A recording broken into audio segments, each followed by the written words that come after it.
नमस्कार दोस्तों, आप सभी का बहुत बहुत स्वागत है आपके अपने YouTube चैनल इंग्लिश एजुकेशन में। दोस्तों मैं दुर्गा प्रसाद यादव। आज की इस वीडियो का हमारा टॉपिक रहेगा एडजेक्टिव क्लॉज। सिंथेसिस के अकॉर्डिंग हमारा ये दूसरा चैप्टर जो आता है simple sentences into one complex sentence. तो कॉम्प्लेक्स सेंटेंस बनाने के लिए हमारी दूसरी हेडिंग है एडजेक्टिव क्लॉज। और इसकी प्रीवियस वीडियो में हम लोगों ने कवर किया था नाउन क्लॉज को। आई होप कि आपको वह वीडियो बहुत ही अच्छा लगा होगा, पसंद आया होगा। तो आइए हम लोग इसमें देखेंगे एडजेक्टिव क्लॉज को।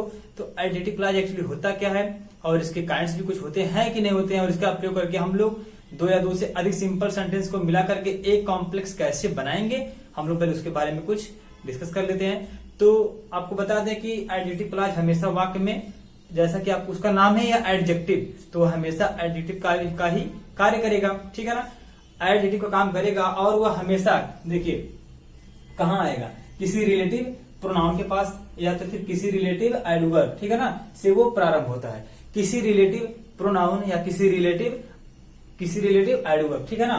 तो किसी रिलेटिव प्रोनाउन या किसी रिलेटिव एडवर्ब, रिलेटिव का मतलब होता है क्या, संबंध सूचक, मतलब वो हमेशा संबंध को ही बताएगा। और उसके बाद अगले स्टेप में हम लोग यह देखेंगे कि जो नाउन या जो एडजेक्टिव क्लॉज होगा, ठीक है ना, मतलब जो वहां पे एडजेक्टिव का वर्ड होगा, आई मीन यहाँ पे जो दिया है हु, हुज, व्हिच, हुम, है ना, जो रिलेटिव प्रोनाउन है और जो रिलेटिव एडवर्ब है वह वर्ड, ठीक है ना, वहीं पे हम यूज करेंगे जिस नाउन या प्रोनाउन की वाक्य में विशेषता बताई जाएगी। ठीक है ना, इतना हो गया। चलिए आगे कुछ देखते हैं।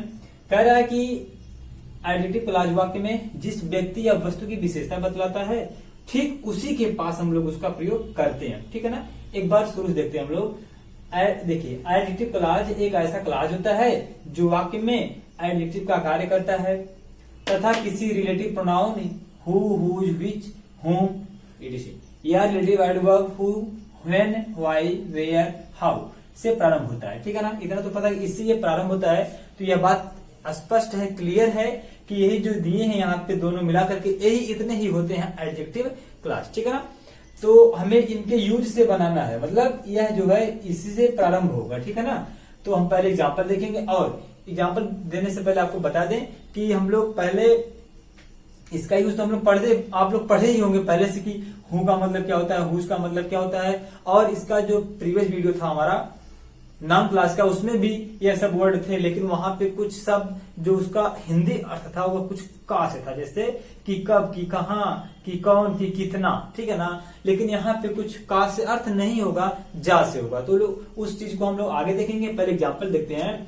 द थीफ, चोर, हु थेफ्ट, जो चोरी किया था इन माई ऑफिस, मेरे ऑफिस में, वाज काट, वह पकड़ लिया गया। ठीक है ना, द थीफ, वह चोर, क्या मैंने बताया था कि जो एडजेक्टिव, जो यहाँ पे रिलेटिव एडवर्ब होगा या रिलेटिव प्रोनाउन होगा, हम लोग उसका प्रयोग कहाँ पे करेंगे, या फिर यहाँ पे देखिए एडजेक्टिव क्लॉज वाक्य में जिस व्यक्ति या वस्तु की विशेषता बताता है ठीक उसी के पास प्रयोग किया जाता है। तो इस वाले वाक्य में विशेषता किसकी बताई जा रही है, मेरे ऑफिस में कौन आया था, कौन चोरी किया था, कौन पकड़ लिया गया, सारी बातें थीफ को बता रही हैं, चोर को इंडिकेट कर रही हैं। ठीक है ना, तो जिसकी विशेषता बताई जाएगी इन आठों में से, हम इन आठों में से जो वहां पे लगेगा हम लोग उसका यूज ठीक इसी के आगे या पीछे करेंगे। ठीक है ना, चलिए इतना तो क्लियर है। अभी इसका हिंदी भी आपको हम बताएंगे। ठीक है ना, थोड़ा पेशेंस से लेके आराम से बैठिए और धीरे धीरे स्टेप बाय स्टेप पढ़ते चलिए, अपना नोट्स आप बनाते चलिए। ठीक है ना, चलिए अगला एग्जाम्पल है आई गेव हिम एक कैमरा, मैंने उसे एक कैमरा दे दिया, मैंने उसे एक कैमरा दिया which was very cheap, cheap का मतलब सस्ता, जो कि बहुत सस्ता था। तो यहाँ पे क्या हिंदी निकली, जो की, यहाँ पे जो। ठीक है ना, तो यहाँ पे हु का मतलब आपने कौन पढ़ा होगा, कौन यहाँ पे नहीं होगा। विच का मतलब क्या है, जिसने है या जो की। ठीक है ना, जो की। दिस इज द स्कूल, यह वही स्कूल है। वेयर का मतलब आपने कहा पढ़ा होगा कि नहीं, कहा पढ़ा होगा ना, जहां भी होता है, क्या होता है, जहां। दिस इज द स्कूल, यह वही स्कूल है जहां आई वॉज टॉट, मैं पढ़ाता था इन माई चाइल्डहुड, बचपन में। ठीक है ना, देखिए दिस इज द स्कूल, यहाँ पे हम कुछ और भी, टॉट का मतलब क्या होता है, पढ़ाना, अगर टीच पढ़ाना होता है, जहां मैं बचपन में पढ़ाया करता था। ठीक है ना, यहाँ पे अगर हम कर देंगे स्टडी, जहां मैं बचपन में पढ़ा करता था। ठीक है ना, चलिए कितना ये हो गया आपका क्लियर। अब फिर से बता दें आपको, एडजेक्टिव क्लॉज का प्रयोग आप उसी नाउन या प्रोनाउन के पास करेंगे, आगे या पीछे, उसमें कोई भी बताने की बात नहीं, आगे होगा या पीछे होगा, ठीक है ना, वहीं पे करेंगे जिस नाउन की या प्रोनाउन की विशेषता बतलाएगा। तो आइए अब हम लोग देखते हैं हु, हुज, व्हिच, हुम, व्हेन, व्हाई, वेयर और हाउ की हिंदी क्या होगी और इसका यूज हम किस तरह से करेंगे। तो आइए हम लोग उसको, दोस्तों आपके सामने कुछ हमने लिखे हैं कंजक्शन जो कि आते हैं एडजेक्टिव क्लॉज के अकॉर्डिंग। तो यहाँ पे है हु का मतलब होता है जो या जिसने, जिसका यूज हम करेंगे व्यक्ति के लिए या जो भी सजीव चीजें रहेंगे, जैसे कुत्ते बिल्लियां हो गए या भेड़ बकरियां हो गए, वहां पे भी हम उसका यूज करेंगे। तो अधिकतर यह व्यक्तियों के लिए ही होता है, ठीक है। व्हिच का मतलब होता है जो वस्तु के लिए, ठीक है ना, जो, इसका मतलब इसका होगा यूज जो के लिए, जो वस्तु के लिए यूज, ठीक है ना। होम का मतलब जिसे या जिसको, इसका प्रयोग होगा सजीव के लिए, जिसे या जिसको, इसका प्रयोग होगा सजीव के लिए, ठीक है ना। यहाँ पे उसकी हिंदी रहेगी जिसे या जिसको। व्हेन की हिंदी होगी जब, वेयर की हिंदी जहां, स्थान के लिए होगा इसका यूज। व्हाई का मतलब आपने क्यों पढ़ा होगा आज तक, लेकिन क्यों तो होता है ये इंट्रोगेटिव में, लेकिन यहाँ पर क्या होता है जब इसका हम यूज करते हैं एडजेक्टिव क्लॉज में, तब इसका हिंदी होता है जिस वजह से या जिस कारण के लिए, ठीक है ना। हाउ का मतलब होता है जिस तरीके से, ठीक है ना। तो आप इसको एक बार पढ़ लीजिए, इसको आप माइंड करिएगा। तो हु का मतलब जो या जिसने व्यक्तियों के लिए होगा, व्हिच का मतलब जो वस्तु के लिए होगा, हुम का जिस या जिसको सजीव के लिए होगा, व्हेन का जब, ये सब होगा। चलिए यहाँ पे हुज है, हुज का मतलब होता है जिसका या जिसका, ठीक है ना, जिसका या जिसके सजीव के लिए होता है, जिसका या जिसकी, सजीव और निर्जीव दोनों के लिए होगा, सजीव और निर्जीव, ठीक है ना, दोनों के लिए यूज होगा, जिसका के लिए या जिसकी के लिए, ठीक है ना। तो आई होप कि आपको इतना हो गया क्लियर। आइए हम लोग एग्जाम्पल देखते हैं, लेकिन उसके पहले आपको बता दें एडजेक्टिव क्लॉज में प्रयोग होने वाले जो कंजक्शन होते हैं उनका जो हिंदी होता है, हमने आपको स्टार्टिंग में बताया था, वह कुछ जा अक्षर से शुरू होते हैं। इसके पहले जब हम लोगों ने पढ़ा था नाउन क्लॉज, तो उसकी जो हिंदी थी वहां भी आपको हु मिला था, व्हिच मिला था, हुम मिला था ना, तो वहां पर उसकी हिंदी कुछ का से थी, लेकिन यहाँ पे जा से मिलेगी, ठीक है ना। चलिए आगे आते हैं। तो use of adjective clause, adjective clause का प्रयोग हम लोग करेंगे किस तरह से, जब एक वाक्य में किसी, ठीक है ना, नाउन या प्रोनाउन, ठीक, जब कोई वाक्य में किसी नाउन या प्रोनाउन की, ठीक है ना, जब किसी वाक्य में किसी नाउन या प्रोनाउन की चर्चा की जाएगी, उसकी कुछ बात की जाएगी, तथा दूसरे वाक्य में उसी नाउन या प्रोनाउन के बारे में कुछ बताया जाएगा। मतलब दो सेंटेंसेस दिए रहेंगे, दोनों सेंटेंस में से एक सेंटेंस में किसी नाउन या प्रोनाउन के बारे में कुछ भी बताया जाएगा, उसका मतलब उसके बारे में कुछ चर्चा की जाएगी, और दूसरे वाले सेंटेंस में उसी नाउन या प्रोनाउन के बारे में कुछ और बातें बताई जाएंगी। तब इस कंडीशन में हम लोग दो या दो से अधिक सिंपल सेंटेंस को मिलाकर के एक कॉम्प्लेक्स सेंटेंस बनाएंगे। तो आइए एग्जाम्पल से कुछ हम लोग स्पष्ट करते हैं। फॉर एग्जाम्पल है आई नो द बॉय, मैं उस लड़के को जानता हूँ, मैं उस लड़के को जानता हूँ। तो देखिए यहाँ पे किसकी बात हो रही है, बॉय की। मैंने आपसे बताया था कि एक सेंटेंस में किसी नाउन या प्रोनाउन के बारे में कुछ चर्चा होगी, कुछ बात की जाएगी, ठीक है ना। मैं उस लड़के को जानता हूँ, यू टीच हिम, कह रहा है कि इस वाले सेंटेंस में देखिए किसके बारे में बताया गया, यू टीच हिम। हिम का मतलब क्या हुआ, बॉय तो हुआ जिसको तुमने पढ़ाया है, जिसको तुमने पढ़ाया है, जिसको तुम पढ़ाते हो। आई नो द बॉय, मैं उस लड़के को जानता हूँ, यू टीच हिम, तुम उसे पढ़ाते हो, ठीक है ना, तुम उसे पढ़ाते हो। तो अब मैं उस लड़के को जानता हूँ जिसको तुम पढ़ाते हो, जिसको तुम पढ़ाते हो। तो पहले हम इसको हिंदी में जोड़ेंगे, हिंदी में हमें जो कंजक्शन मिलेगा, ठीक है ना, हम उसको यहाँ पे सर्च करेंगे। देखिए यहाँ पे हमको क्या मिल रहा है, आई नो द बॉय, मैं उस लड़के को जानता हूँ जिसको तुम पढ़ाते हो। जिसको के लिए क्या मिल रहा है, होम, यहाँ पे जिसको, तो यहाँ पे होम मिला। तो यहाँ पे हम लोग इसको देखिए, और होम को हम रखेंगे कहाँ, यह जिस नाउन या प्रोनाउन की विशेषता बता रहा है, जस्ट उसी के हम लोग आसपास इसको रखने का प्रयास करेंगे। आई नो द बॉय, ठीक है ना, आई नो द बॉय। अब क्या आएगा, किसकी विशेषता बता रहा है, होम, बॉय की, तो यही लिखेंगे हम, होम यू टीच।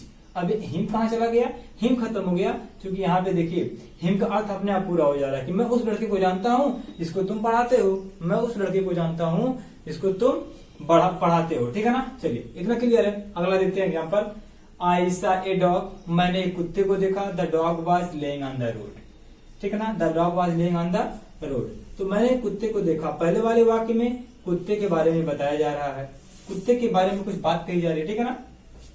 तो यहाँ पे कुत्ते के बारे में क्या बताया गया, मैंने कुत्ते को देखा, और दूसरे सेंटेंस में इसी कुत्ते के बारे में कुछ और बताया जाएगा। The dog was laying on the road, वह कुत्ता सड़क पर लेट रहा था, ठीक है ना।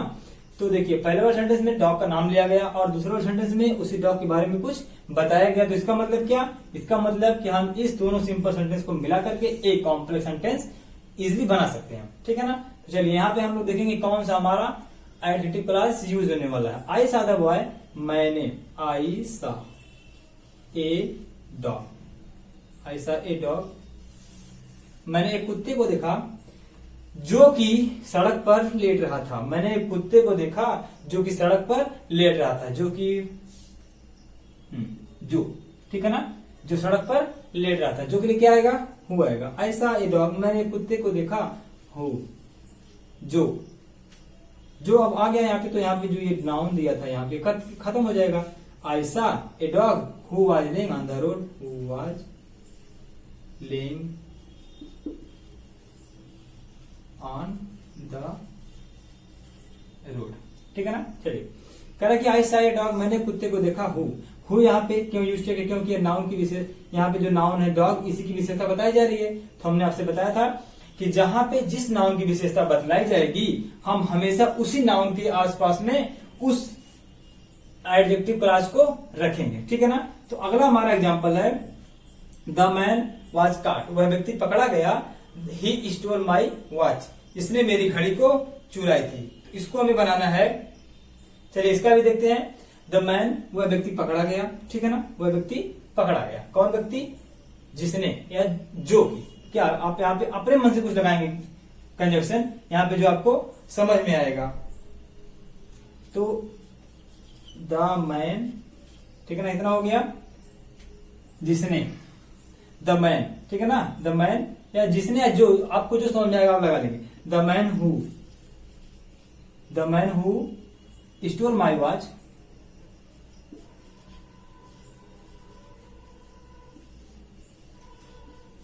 The man who stole my watch, वह व्यक्ति जिसने मेरी घड़ी चुराई थी, वह व्यक्ति जिसने मेरी घड़ी चुराई थी या जो मेरी घड़ी चुराया था, वाज काट, पकड़ लिया गया है,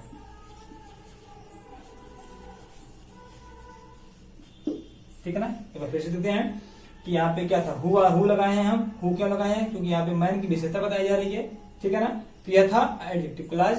आइए हम लोग कुछ और एग्जांपल्स को भी आगे देखते हैं। तो आइए दोस्तों हम लोग कुछ और एग्जांपल को भी देखते हैं। पहला एग्जांपल हमारा है, he was weeping for some reason, वह कुछ कारण की वजह से रो रहा है, वह कुछ कारणवश रो रहा है। नोबडी न्यू द रीजन, इस कारण को कोई नहीं जानता है। तो कह रहा है कि he was weeping for some reason, वह कुछ कारणों से रो रहा है, जिस वजह से या जिस कारण से वो कोई जानता नहीं है, जिस कारण को कोई नहीं जानता है। He was weeping for some reason, वह कुछ कारण की वजह से रो रहा है और जिस कारण को कोई जानता नहीं है, या उस वजह को कोई जानता नहीं है जिस वजह से वह रो रहा है। तो कारण या वजह के लिए आपको दिखाया गया यहाँ पे व्हाई, क्या दिखाया गया है, व्हाई। तो आप इसको बनाएंगे, nobody knew the reason, nobody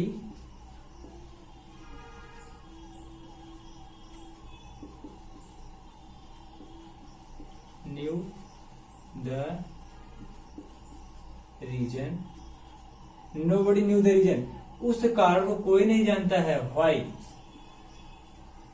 जिस वजह से, आपको यहां दिख रहा होगा, जिस वजह से, nobody knew the reason why, उस कारण को कोई नहीं जानता है जिस वजह से he was weeping, he was weeping, ठीक है ना। देखिए नोबडी न्यू द रीजन, उस कारण को कोई नहीं जानता है, व्हाई, जिस वजह से, व्हाई का मतलब जिस वजह से ही वॉज वीपिंग, वह रो रहा था, ठीक है ना। चलिए आगे देखते हैं। दिस इज द स्कूल, यह वही विद्यालय है, आई वॉज टॉट, जहां पर मैं पढ़ाया करता था, हियर इन माई चाइल्डहुड, अपने बचपन में, यह वही विद्यालय है जहां मैं अपने बचपन में पढ़ा रहा था, ठीक है ना।